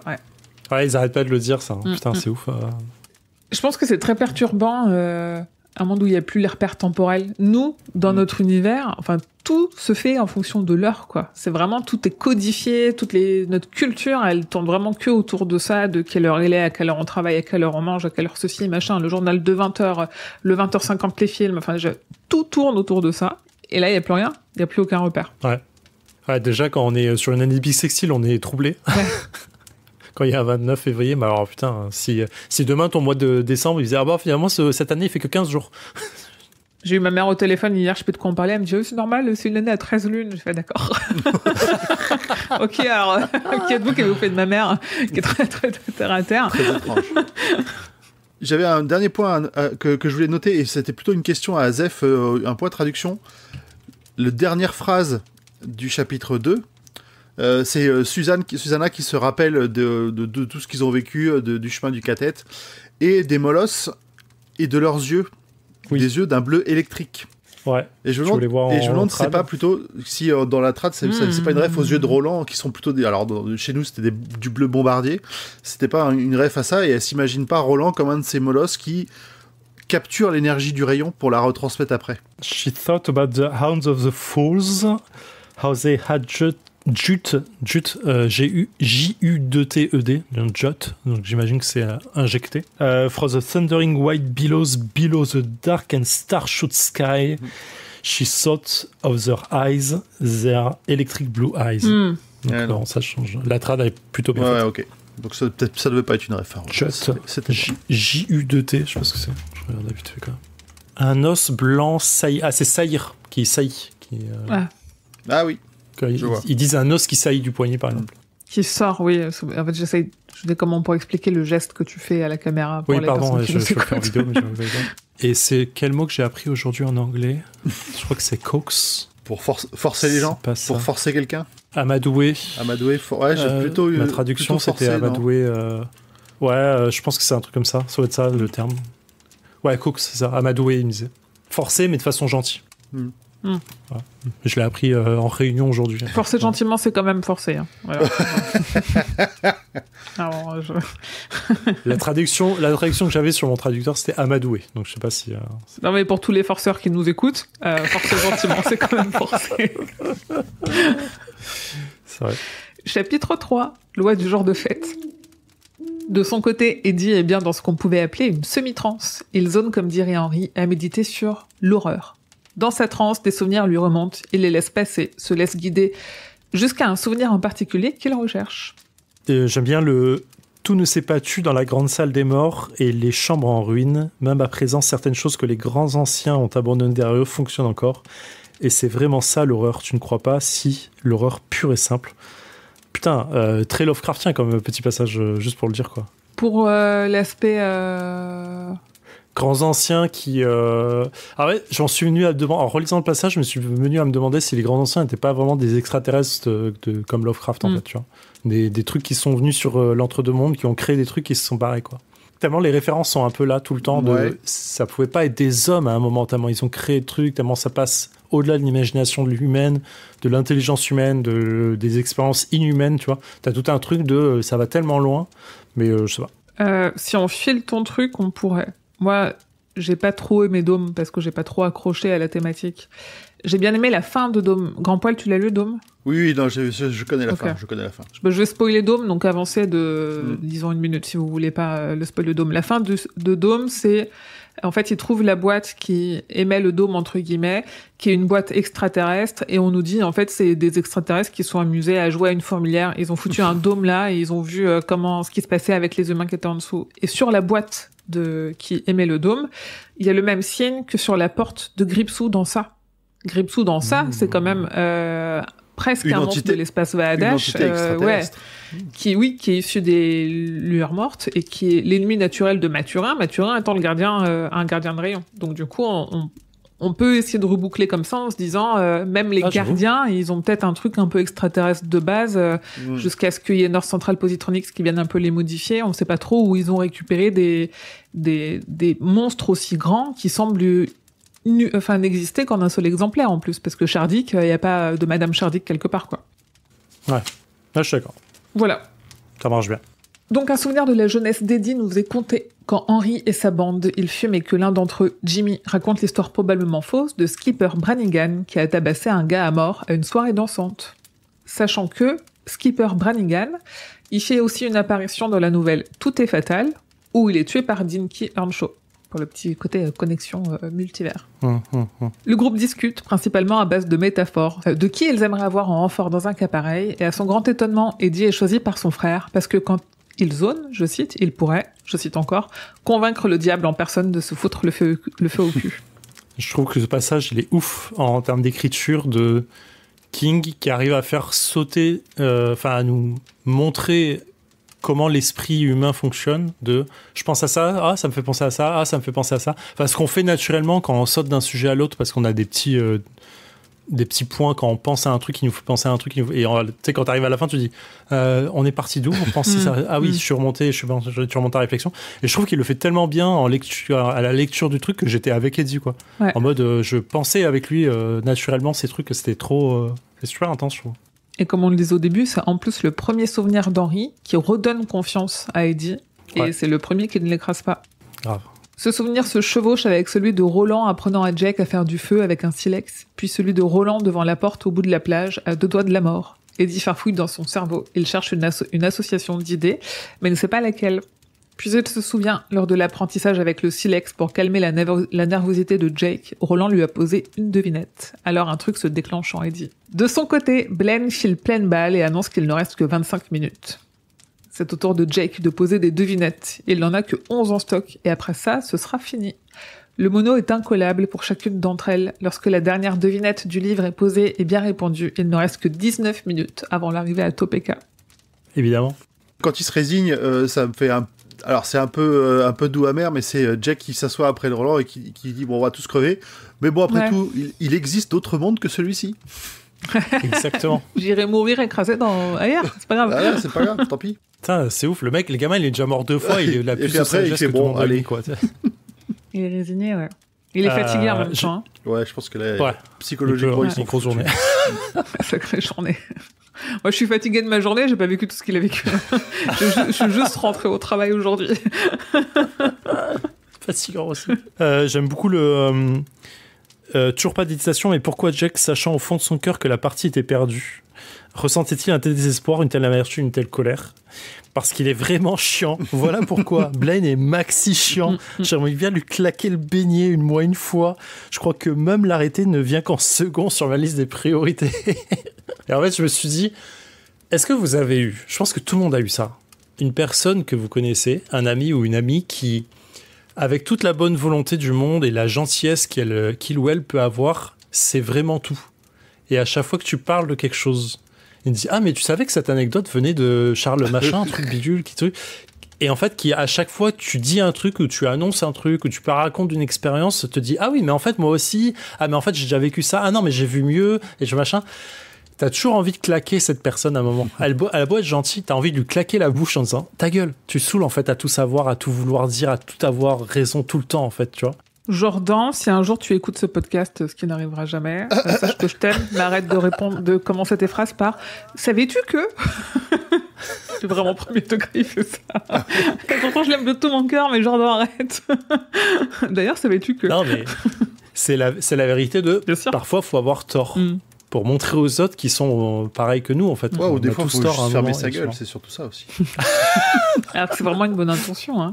Et le pire, c'est que quand je nous réécoute, je me dis, en fait, je vais être maxi chiant à ramener ma presse tout le temps sur ce que j'ai à dire. Non, je m'excuse auprès de tous les auditeurs et vous, si c'est le cas. Je crois que c'est pas du tout. Je crois que t'es en plein dans la ligne éditoriale du podcast. Hein.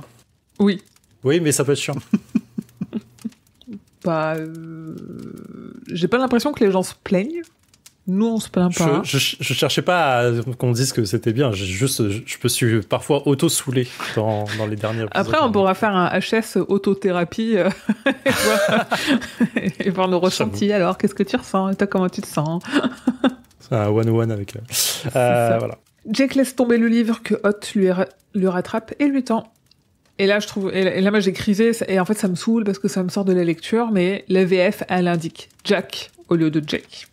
Parce que c'est Hot, répondit le bafouilleux, le museau dans le livre. Jack, toujours souriant, le lui prit et va s'asseoir près de Roland, qui lui passa un bras autour des épaules. C'est qui Jack? Putain, y a pas de Jack. Arrêtez, ça me saoule. Ouais, mais là, tu vois, c'est une faute de frappe qui a été ratée. C'est pas non plus... Oui, mais tu vois, en fait, dans ça, il y a un moment donné, il y a Ben et Bill qui parlent, et en fait, il y a Bev et Bill qui... Non, c'est Bev et Ben qui parlent, un des deux. Et ils se plantent et du coup le dialogue commence, c'est Bev et Bill, et il continue, c'est Bev et Ben, et il repart et c'est Bev et Bill. Alors on est d'accord qu'il saoule King à avoir des noms qui se ressemblent autant, mais là on aurait un Jack, on serait dans un passage avec Jack morte, on serait du père, tu vois. Ouais. C'est relou. Je le trouve pas. C'est dans mon e-book, mais je vous avais mis une capture d'écran, on est à la fin du point 2 du chapitre 3. D'accord, ouais. C'est fou, hein. Donc Blaine les interpelle chacun leur tour, mais plus personne n'a de devinette en stock. Jake voit Eddie relever la tête, un sourire aux lèvres. Eddie Dean s'adresse à Blaine. Jack perçoit qu'il étouffe un rire. Lui, il a quelques devinettes pour le mono. Non, mais le passage, c'est alors que Jack vit Eddie relever la sienne. Un étrange sourire flottait sur ses lèvres et ses yeux brillaient d'une étrange lueur. Jack prit conscience que tout espoir ne l'avait pas déserté après tout. Il florissait à nouveau en lui, rouge de mille feux, comme une rose, comme une rose en pleine poussée de fièvre de son été. On voit presque Eddie comme dans un manga au ralenti, tu vois, vraiment le truc... Moi, je voyais un peu Pardon. Non, mais j'allais dire, moi j'ai un pote, je vois comme ça, surtout quand il prépare une connerie. Tout son visage te dit qu'il va faire une connerie. Tu le vois arriver à 4 km, qu'est-ce qu'il m'a encore préparé celui-là? Ouais. Moi j'avais, quand il décrit le sourire et les yeux de mille-feux de Eddie, je voyais en partie le visage de RF dans Le Fléau par moment. Et je me disais, la direction, je sais pas pourquoi, elle m'a fait penser à ça. Un visage de malin, quoi, tu vois. C'est vraiment, de malin, ouais, c'est ça. C'est trop drôle. Les idées qu'Eddie cherche à associer, c'est la seule fois où Blaine a hésité et la seule fois où Roland a été vraiment furax. Ce dernier, c'était sur une mauvaise devinette d'Eddie, une blague d'un goût douteux. Roland l'avait méprisé de ne pas prendre les devinettes au sérieux. Une devinette absurde n'est pas bonne puisqu'elle est insoluble. Et la clé, elle est là. Et de toute façon, Roland, avec son manque d'imagination, n'a jamais gagné un concours de devinettes. Si Roland a du mal à chercher la petite bête, je cite, peut-être que Blaine aussi. Et c'est trop fort parce que alors, c'est vraiment le petit fusil de Tchekhov qui est trop bien placé, quoi. Et le petit kiff de lire le passage de... Il prit conscience de Blaine demandant aux autres s'il n'avait plus de devinettes, mais pas à Eddie, allant jusqu'à poser la question à Hot. C'est vraiment l'insulte suprême, quoi, tu vois. Il perçut l'ironie moqueuse de la voix de Blaine, l'a perçu très clairement, et comment? Parce qu'il était de retour dans cette zone légendaire, et ainsi de suite. Et vraiment, c'est vraiment le petit moment de fierté, quoi. Tu sais, j'étais vraiment vas-y, mon cœur! Ouais, il est sûr de lui, et dit quand il est sûr de lui, il rate rarement, quand même. Il est tellement peu sûr de lui que les fois où il est sûr de lui, il est vraiment sûr de lui. Ouais, et c'est ce qui fait que c'est un super perso. Il luttait pour ne pas rire. Oui. Putain, je vois tellement sa gueule. Oh putain, le couillon, je vais me le faire. Et même si c'est trop tard, je vais me le faire. Si un jour il y a une série, cette scène-là, ils n'ont pas intérêt à la rater, du mec qui se lève et qui est en train de dire... Ouais, c'est très subtil, je pense, en termes de jeu d'acteur. C'est vraiment très subtil. Ouais, c'est clair. Eddie lui repose la première devinette qu'ils ont posée. Ça agace Blaine, mais c'est à ce moment-là que le mono avait pour la première fois hésité. Blaine l'a détestée parce qu'elle était stupide, comme les Eddie, d'après le mono. Ouais. Et du coup, ce truc de la stupidité, pour moi, on retombe vraiment dans ce que tu avais déjà évoqué, de la joute de devinette avec Gollum, quoi. Genre stupide au bit joufflu, tu vois, c'est vraiment stupide. Pour moi, le mot stupide, c'est Gollum. Ouais, ça marche. Ouais. Jack s'impatiente et Eddie lui livre la clé. Blaine n'aime pas les questions bêtes. Pourtant, il le savait, c'était dans Charlie le Chouchou. À la devinette sur la porte hors de ses gonds, Blaine hésite à nouveau, rapidement mais quand même. Au grand dam de petit Blaine, Eddie met Blaine en colère, mais Eddie continue ses devinettes idiotes. J'adore l'échange, il est incroyable. Eddie se carra sur son siège, les yeux rivés sur la carte itinéraire, et malgré la sueur qui lui dégoulinait allègrement dans le dos, son sourire s'élargit encore. Cesse de pleurnicher, mon pote. Si tu vas avoir des privilèges de nous expédier salir le paysage, il va falloir que tu le coltines une poignée de devinettes qui ne sont pas tout à fait du niveau de ta logique. Je t'interdis de me parler sur ce ton. Sinon quoi? Tu vas me tuer? Ne me fais pas rire. Joue, t'as accepté le pari, alors joue. Et vraiment, tout l'échange, il est incroyable, quoi. Vraiment, le mec, il est en mode, ouais, ta gueule, allez, vas-y, réponds. C'est vraiment dur. Blaine vacille, les devinettes ne sont pas des devinettes, mais des blagues d'enfants. Sauf qu'il s'est engagé à y répondre. C'est ce qu'il fait d'une voix tremblotante. Eddie est désormais sûr que ces questions bêtes leur feront gagner le concours, mais elles mettent Blaine en colère, et ça, c'est dangereux. Les efforts que Blaine déploie pour réussir à concevoir les réponses à ces questions déclenchent des courts-circuits dans le monorail. Chaque question provoque des quasi-déraillements, mais Blaine refuse d'abandonner la partie. Et Roland a saisi l'opportunité. Il le force à répondre quand Blaine ne veut pas. Oui. Ouais, c'est vraiment le mec qui comprend le jeu d'un coup, quoi. Ah putain, en fait, le piège, il est fait, quoi. Ouais. Tu vois, il faut rester là-dedans, quoi. J'aime bien Eddie voulait poser le truc de la baleine morveuse là, et qui est marrante par ailleurs. Et il dit, il renonça, il voulait creuser plus profond, en deçà des frontières de la logique qu'il n'était permis, et il pouvait y arriver. Je traduis, non, je veux faire encore plus débile, et je sais que je peux le faire. Ah puis c'est génial. Quand il lui fait le plus petit violon du monde. Ah oui, putain, c'est incroyable ça. Mon cœur te pisse à l'arrêt. Et Jack, il éclate de rire, et j'adore ce passage. C'est trop fort. Et évidemment, Blaine finit par péter un plomb, hurler des mots sans signification, à chanter en français sur Velcro Fly des Top. Des vitres explosent. Alors qu'il ne donne pas de réponse à la question d'Eddie, la carte itinéraire flambe, Eddie de New York se lève, bien décidé à achever son adversaire mortellement blessé. Marchant jusqu'à l'avant du compartiment, il assène des questions bêtes en évitant les éclairs d'électricité. Mais la seule façon d'en finir quand on est un pistolero, c'est de tirer. C'est ça, le cas. Alors Eddie tire 6 balles dans le trou béant qui se trouve là où était la carte itinéraire. Blaine hurle à Eddie qu'il le déteste, puis le silence se fait. Les turbines de Blaine se sont arrêtées. Il glisse sur les voies, les freins ne sont pas déclenchés. Pardon, c'est quand tu parlais de tirer, la phrase de fin, c'est il avait du mal à cesser, il était incapable de cesser d'appuyer sur la détente. Et juste pour le point technique de quand on tire comme ça avec un 6 coups, un revolver de pistolero, enfin de western, c'est ce qu'on appelle ventiler. Le terme en français, c'est ventiler. C'est fan up, je crois, en anglais. To fan. Et en fait, le truc, c'est pas un automatique, le pistolet, le revolver des pistoleros et des westerns, c'est pas un automatique. C'est-à-dire quand on tire une fois, il faut que le chien soit armé pour le faire. Et si le chien a tapé la balle, si tu te retires, il se passe rien, ça va pas reculer le chien derrière. Et en fait, t'es obligé de... Enfin, si, ça va retirer... En fait, bref. Pour le fait est que quand ils ventilent, ils arment le chien avec la deuxième main. Donc, il sort son arme avec la main droite et la main gauche vient retirer le chien en arrière à chaque coup. Et en fait, on pourrait penser que à chaque fois que le chien est tiré en arrière, on appuie sur la détente. Mais en fait, on reste appuyé sur la détente. En fait, l'arme est tirée, on appuie sur la détente et on reste en position détente coincée sous le doigt. Et en fait, on va tirer juste le chien en arrière, ce qui va tirer automatiquement à chaque fois qu'on lâche le chien. Et en fait, c'est pour gagner du temps quand on tire les 6 coups comme ça. C'est la technique de ce qu'on appelle le ventier. Oui, c'est clairement un truc de western, mais je savais pas qu'il lâchait la détente. Enfin, qu'il lâchait pas la détente. Il lâche pas la détente. Ouais. Il est vraiment coincé dessus. C'est pour ça qu'il a du mal à la lâcher parce qu'il est crispé sur les 6 coups d'un coup en fait. Et c'est pour le fun fact, j'ai appris ça dans Deadlands dans le jeu de rôle. C'est là où il expliquait le truc. C'est marrant. Faites du jeu de rôle. Ouais, et faites des jeux, ça vous apprend des choses.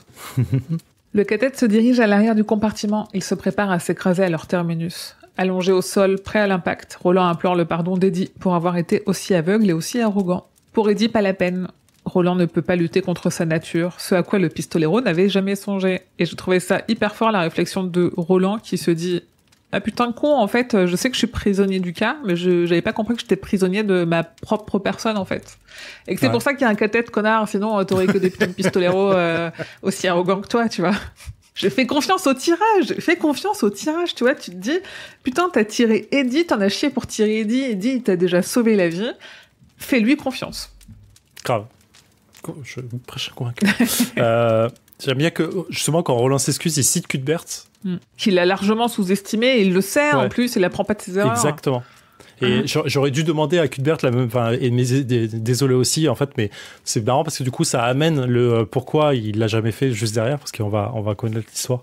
Et je sais plus où c'est du coup, parce que je pensais l'avoir noté, mais je l'ai pas noté du tout, mais l'explication de Eddie sur qu'est-ce qui fait qu'une devinette est bonne, entre guillemets. Et le fait que en vrai c'est qu'une perception de chacun en fait. Et ça c'est tellement important en fait, la perception, on l'a déjà dit plusieurs fois, mais perception qu'on a d'un sujet, d'une explication, d'un n'importe quoi, c'est vraiment que par ses propres yeux quoi. Donc soyez indulgents avec les autres tout le temps en fait sur la perception qu'ils ont de quelque chose. Et communiquer, oui. Le monorail achève sa course à ce moment, dans un fracas effroyable, mais tout le monde s'en sort indemne. Et moi, je me dis là, que penserait Étienne Klein d'un monorail lancé à 1200 km/h qui arrive à ralentir suffisamment malgré l'inertie pour se cracher tranquillou, genre au bout de 15 minutes, quoi. Moi, j'y crois pas trop. Ça dépend des freins. Non, ça freine pas. On nous dit que ça freine pas. Oui. Donc, soit il y a une petite côte et du coup, ça le ralentit. Mais il est lancé à 1200 km/h, le truc. Donc, ils sont censés vraiment, pour moi, complètement se cracher parce qu'ils étaient très proches de Topeka. Ouais, il faudrait calculer la résistance sur des rails, sur le monorail sur la rail. De l'air, du vent contraire, effectivement la pente éventuelle, la gravité. Putain, je me dis, il y a bien un gars sur Reddit qui a dû faire ça. Sur le Reddit Dark Tower, moi j'y traîne. Très probablement. Ouais. Mais en vrai, ne serait-ce que tu pourrais regarder 1200 km/h, c'est un truc de, je sais pas, 100 tonnes, combien de temps il met à s'arrêter. Je pense qu'effectivement, ça met pas mal de temps, naturellement. Oui. Parce que rien que les distances de freinage. c'est quelque chose, mais alors qu'on freine, alors là en mode roue libre, tu mets du temps à t'arrêter, hein. Ou en tout cas à avoir un choc qui est suffisamment bon. Bref. Et du coup, ça me paraissait assez plausible vu la vitesse à laquelle ça va à la fin et on sait qu'on est proche, machin. Bon, après on n'est pas là, bon, on est, on n'est plus en train de dire ce qui est plausible ou pas, mais ça m'a fait un peu tiquer, tu vois. Non, je suis d'accord. Suspension de disbelief. Ouais. Un morceau de plafond s'effondre et en descend une petite échelle. La main de Jake le fait à nouveau souffrir. L'effet magique de Blaine s'est arrêté, mais Roland a encore de la stine. Léger, le cathète sort du compartiment de la baronnie en se hissant par l'échelle. C'est marrant que l'effet du soin de Blaine se soit arrêté. En fait, c'était pas un soin, c'était un anesthésiant. Hein. Il n'avait pas soigné la blessure. Ah oui, c'est ça, il l'a pas soigné. Non, il avait juste anesthésié. Bien vu. Ah, ok. Et j'adore que ce soit une des dernières images, que ce soit le frère de Eddie qui lui dise bravo mon gars, quoi. Ouais. C'est incroyable. Ouais. Le chemin d'Eddie, c'est fou, hein. Je vous ai dit que comme c'était un bon perso, moi je l'aime beaucoup. Ah, je sais pas. Je m'en rendais pas compte. Incroyable. Il a encore sauvé. Est-ce qu'il aurait pas sauvé le cathète? Attends. Combien de fois ça fait là? 1, 2, 3, 4? J'ai un doute. J'ai arrêté de compter, il y en a trop. Combien de fois Roland a sauvé le cathète? Ah, je sais pas. 0? Roland, il a sauvé Eddie de son addiction. Ok, ça compte pour 1. Ouais, oui, parce qu'après, le reste, bon, voilà. Est-ce que vous avez des choses à rajouter sur tout ce qu'on s'est dit là? Nope. J'ai kiffé. Ouais. Sachez que le dernier passage où Eddie se lève et commence à balancer ses phrases, je l'ai relu au bas mot 3 fois. Parce que la première fois, quand je travaillais le bouquin, j'étais en mode j'écris, je surligne, j'écris, je surligne, j'écris. Quand je suis arrivé à ce passage, j'avais pas réussi à m'arrêter une seule fois pour arriver à la fin en me disant c'était vraiment trop bien. Bon, maintenant, il faut que je le refasse. Et pas 3 fois de suite, pas 3 fois, pas dans la même heure, mais à chaque fois, je le reprenais. J'étais en mode je vais le relire en entier d'abord parce que c'est quand même pas mal. Et, ouais, c'est fort. C'est fort. Donc, très bien. Alors. Rendez-vous le 19 octobre pour la suite de ce tome 4. On lira les 2 derniers chapitres de la partie 1 qu'on a commencé aujourd'hui. Donc on va finir toute cette grande partie. Fidèles auditeurs, auditrices, retrouvez-nous sur les réseaux et venez en parler avec nous sur Discord. N'hésitez pas à laisser des commentaires, Spotify, YouTube, tout ça. On vous y répondra. Soit je vous réponds en direct, soit on y répond là, on en discute dans l'épisode. N'hésitez pas à réagir en commentaire. Merci messieurs pour ce voyage à bord de Blaine en votre compagnie. Mais merci à toi de nous accueillir. Avec plaisir. Et que vos journées soient longues et vos nuits plaisantes. Et le double du compte pour vous. Et le double du compte pour vous.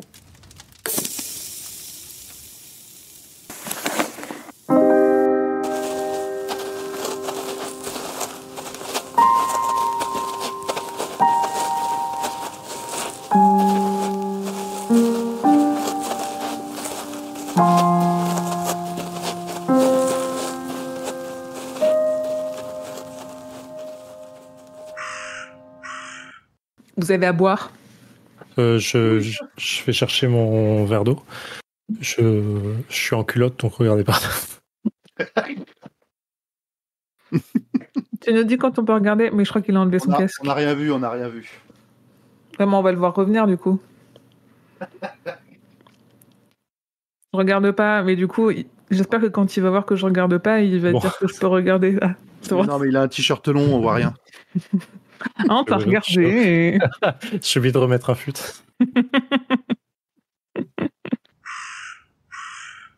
Alors, on fait clap. Ah oui. 1, 2, 3 et après on clap. 1, 2, 3.